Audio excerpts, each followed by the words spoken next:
2 तास झाले उबेरला एकही राईड नाही.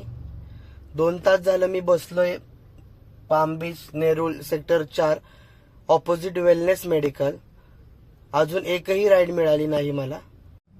हे बघू शकता तुम्ही, अजून एकही ट्रिप पडली नाही.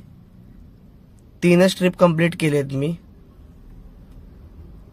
हे बघा, लास्ट ट्रिप होती आपली ती नेरूळची 155ची. हे बघा, मी नेरूळ पाम बीच वेलनेस मेडिकलच्या ऑपोजिटलाच उभा आहे. हा बघा समोर आहे सिग्नलचा तो पाम बीच आहे.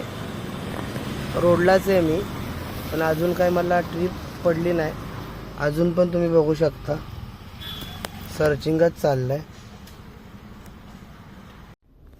असं झालं तर कसं चालायचं मित्रांनो सांगा. बिझनेस कसा होणार जर भाडीच पडत नाहीत आपल्याला टाइम टू टाइम, तर आपला धंदा कसा होणार. 2-2 तास जर बसून राहिलो तर आपलं अर्निंग कसं कव्हर होईल सांगा मला. कोणासोबत असं झालंय का कधी की ज्याला 2-3 तास झालं ट्रिप पडलीच नाही आणि बसून राहिलेत? मला कमेंटमध्ये नक्की सांगा तुम्ही. अजून रिअल लाईव्ह व्हिडिओ पाहायचे असतील उबेरच्या तर सबस्क्राईब करा आपल्या चॅनलला. नक्कीच तुम्हाला नवनवीन व्हिडिओ बघायला मिळतील लाईव्ह मध्ये.